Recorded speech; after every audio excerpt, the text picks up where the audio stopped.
Vasishtha. Om Namo Bhagavate Vasudevaya. Om Namo Bhagavate Vasudevaya. Hare Krishna, dear devotees. Thank you so much for joining today.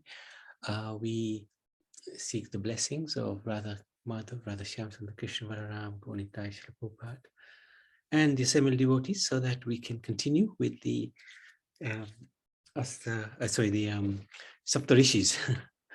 And we've already had a brief look at Atri Rishi, Bharadwaj, Muni, then Gautam Rishi, Jantakamni, Rishi, Kashyap Muni yesterday. And today we want to look at Vasishtha Rishi. And it's important to get to the blessings of the Rishis, the devotees, the Munis, so we can progress nicely on our spiritual path. So this is interesting painting. Looks like Sita Ram and being blessed by the Munis, and Vasishtha Muni will be one of them. He's amongst the 7 great Rishis, Sapta Rishis. In the current Manvantara, sage Vasishtha is often pictured with Kamadhenu and her child, Nandini, the wish-fulfilling cow. According to Mandala 7 of the Rig Veda, the gods Mitra Varuna and Apsara Urvashi are mentioned as his parents. In the pastime, Mitra and Varun are performing a yagya, fire sacrifice. When they see Urvashi and become sexually aroused, they ejaculate in their semen in pitcha, from which Vasishtha is born after a few days. These are powerful demigods. Vasishtha's birth story is retold in many scriptures. The Puranas state that he has 3 births. He is Manasputra, so he's a mind-born son of Lord Brahma. After the destruction of the Daksha Yagya, which was done by the followers of Lord Shiva, Vasishtha is killed, but is recreated by Brahma. So that's the first birth, or second birth as well there. Vasishtha became the royal guru of Nimi, a king. However, Nimi forgot to invite Vasishtha in a yagya. And in rage, Vasishtha cursed Nimi to die soon. And there was a counter curse by Nimi. It's the same curse, back to you again. So frightened, Vasishtha ran towards his father, Brahma.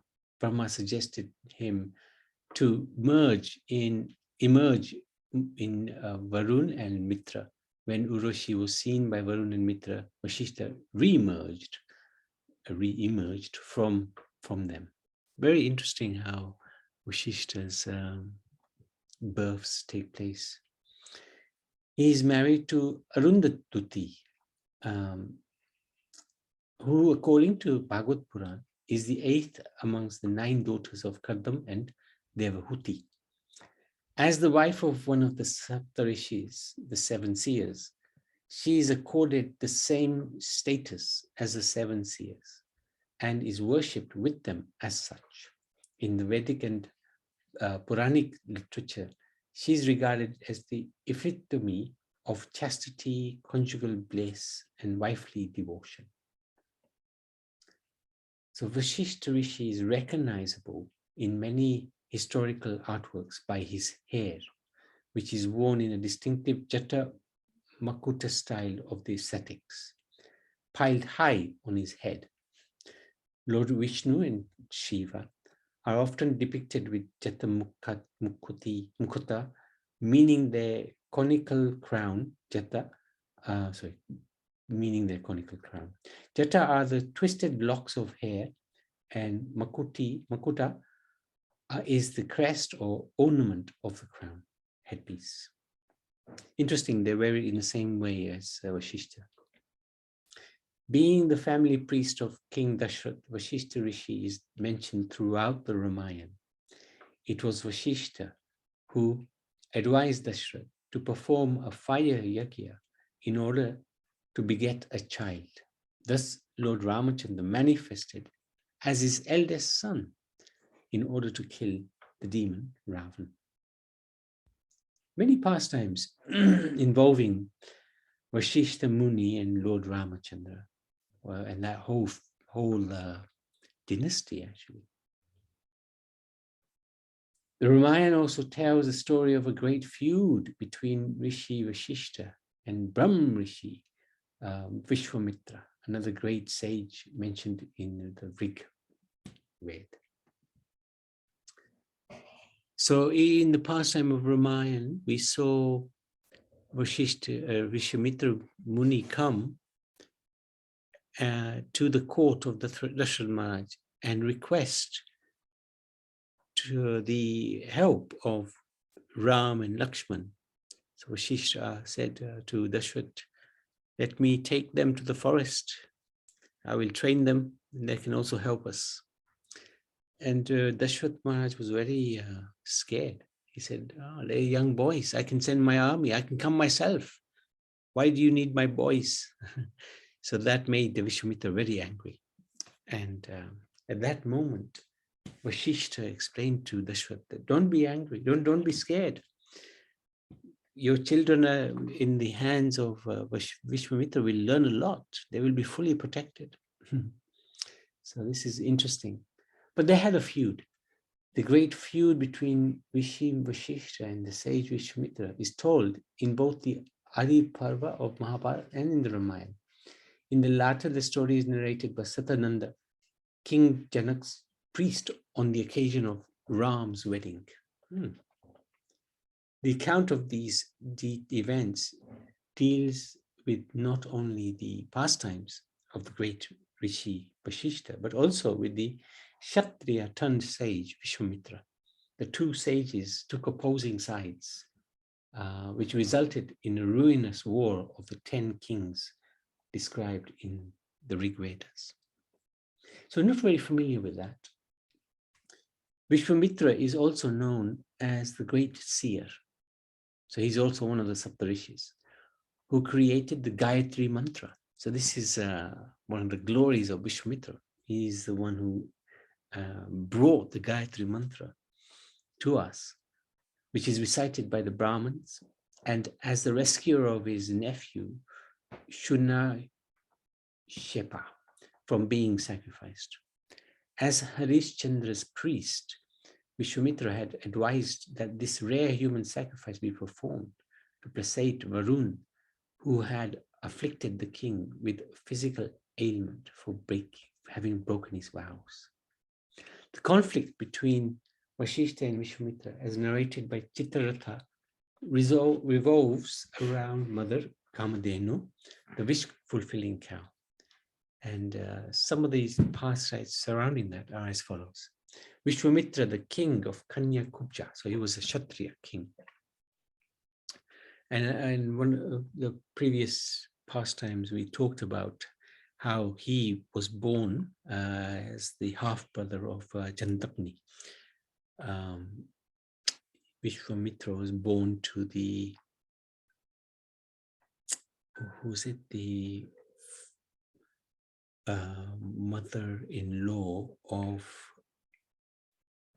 I forgot now it was, who's that sage who gave the, was it, Ulas? No.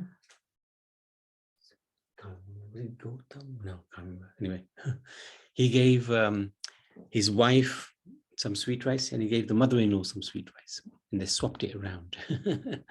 Anyway, to the wife was born Jandagni and to the mother-in-law was born Vishwamitra as a Kshatriya king, but ultimately became a sage. Anyway, Vishwamitra, the king of Kanya Kubja, chanced upon Vasishtha's hermitage when he was exhausted after a hunt. So he was with his army. And Vasishtha entertained the king and his army with all types of food and gifts, all with the help of Kamadin. Vasishtha, of course, didn't have any possessions. He's a sage, he's a poor sage. But he had the Kamadin who provided everything. Vishwamitra decided that he must have Nandini, the baby cow for himself. And he attempted to take her from Vasishtha by force. Vasishtha Rishi did not oppose the king with violence. As he told Nandini, what can I do? I am a Brahmin. I must overlook Vishwamitra, though he beats you and drags you away. But the Mahamuni would not give up, nor would he break his vow, though touched by Nandini's suffering. Vasishtha said, a Kshatriya's strength lies in his body, but a Brahman's lies in the spirit of fortitude. I will not give up fortitude. Fortitude, effectively keeping the vows. The Rishi tells Nandini that she is free to stay if she can manage to. And the moment she hears this, the cow produces myriads of Devidas, Karalas, Kanchis, Simhalas, Bhaval, Vas, Sakhas, Yavanas, Kiratas, Paundras, Hunas, Chinas, Barbaras, Pulandas, and other militia armies who then destroyed Vishwamitra's forces. So this is the power of Gomata. Vasishtha himself foiled all Vishwamitra's arrows and weaponry with his mystical powers. It said he just held up his sannyasdanda, his staff. That was enough to counter whatever Vishwamitra was throwing at him. This impressed the king so deeply that he renounced his kingdom. He thought, if I as a king cannot defeat this Brahman, what's the use of being a king? I'd rather become a Brahman or a sage. And he began penance, hoping to win the same power for himself as a Brahm Rishi. His desires are not fulfilled, however, as his envious nature overtakes him and he arranges for an Asuric spirit to possess King Kalmashapat, inspiring him to kill all of Vasishtha Rishi's progeny. So all of the children of Vasishtha were killed. Still, the saintly Rishi did not strike back. This is amazing, Vasishtha. When Vasishtha learned that Vishwamitra had schemed and got his sons killed, he bore his grief as Mahameru bears the earth and decided to sacrifice his life rather than harm Kaushik Vishwamitra. So Vishwamitra's name actually is Kaushik at this point, King Kaushik. The Rishi's desire to end his life, however, was frustrated by the intervention of the two holy rivers, Vipasha and Shatadru, after that pastime. Later, although the sons were now dead, Vasishtha discovered that his daughter-in-law was carrying his grandson, Parasar Muni, another very powerful sage. This renewed Vasishtha Muni's life. As the story continues of Rishi Vasishtha's great feud with sage Vishwamitra, after the untimely death of his sons at the hands of his nemesis, his life was renewed by a discovery that a grandson, Parasar, was to be born. So, despite his personal situation, the Rishi, Vasishtha, being of spotless character, performed many selfless deeds.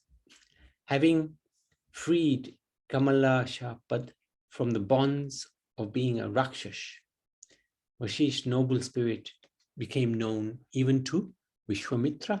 And even though his own sons had been slain, Vasishtha was willing to assist King Dilip, who had suffered a barren marriage.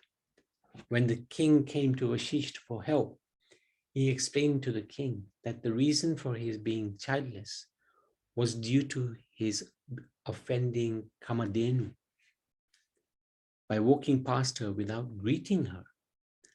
The Rishi then instructed the king that if he would serve Kamadenu's child, the calf, Nandini, for 21 days, he would beget a child. The king did as Vasishtha instructed, but on the 21st day, a strange occurrence took place. Nandini was attacked by a lion. King Dilip drew his bow to shoot the lion, but found that his arm was paralyzed and he could not shoot.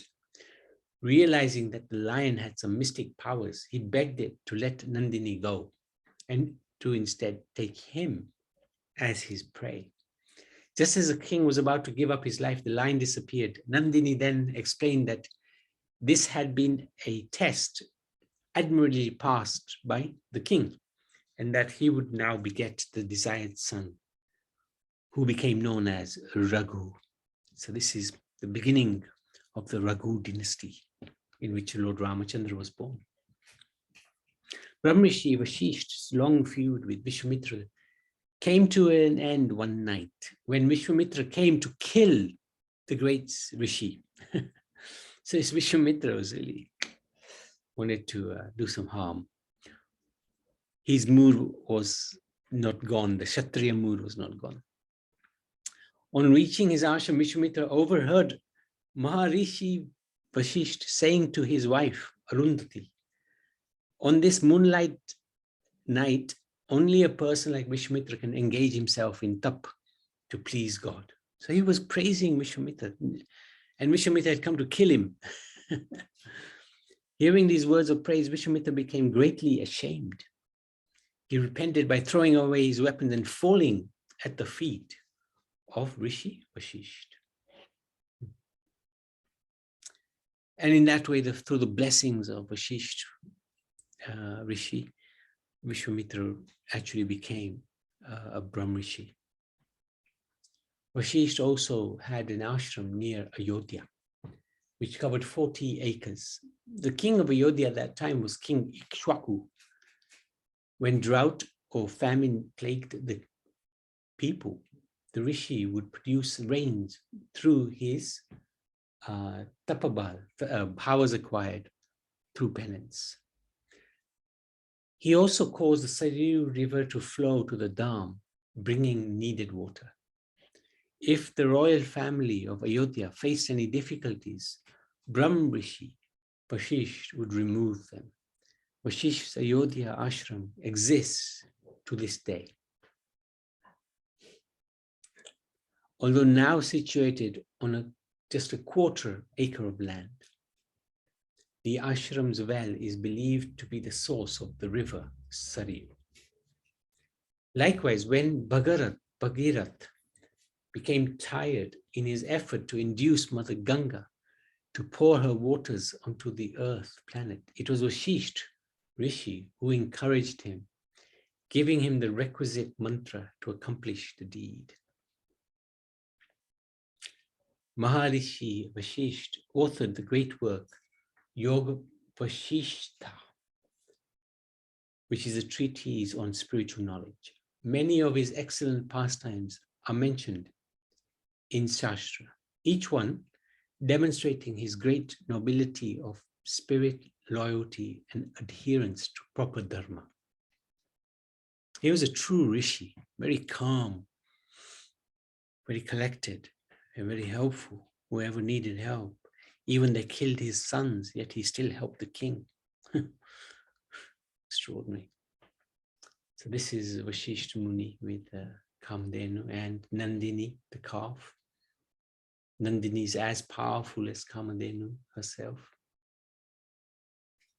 And this is the hair, the way he wears his hair.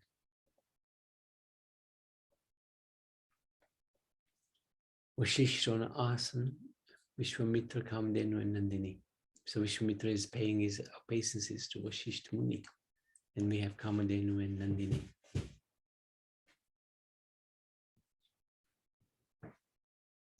Vasishtha summons the divine cow Sabla for Vishwamitra. So that's the end of the pastime of Vasishtha Muni. Vasishtha Muni ki jai. Any, Surinder, anything you'd like to share? Hare Krishna, very interesting pastimes. Very exemplary. Vasishtha Muni, Vishwamitra Muni, and the pastimes. Yes, this is very exemplary. Mm. As Gauranga Mahaprabhu has emphasized, Trinadapi Sunichena, Tarorapi Sahishnuna, Amanina Manadina Kirtaniya Sadahari. Therefore, we observe that Vasishtha Muni really practiced this instruction. He was very tolerant. They killed his sons, and then he still was very merciful. He was humble, tolerant, and respectful, and did not want honor in return. He followed this principle, and therefore he is a great Maharishi. And by his grace, Vishwamitra Muni, he became a Brahma Rishi as well. So by the grace of the Vaishnavas, by senior Vaishnavas, we need to pray to all the Vaishnavas and serve the Vaishnavas. Bhakata Sevaya Paramasiddhi. And then this is the root of the kripa of Prema Bhakti. By serving Vaishnavas, we will progress in our Krishna consciousness. And by chanting Hare Krishna Mahamantra, always, this is our process given to us by Gauranga Mahaprabhu and his devotees. Nitai Gaura Haribol Prabhu, thank you very much. Thank you, Hare Krishna. Anybody else? Anything to share? Vasishtha Muni ki jai.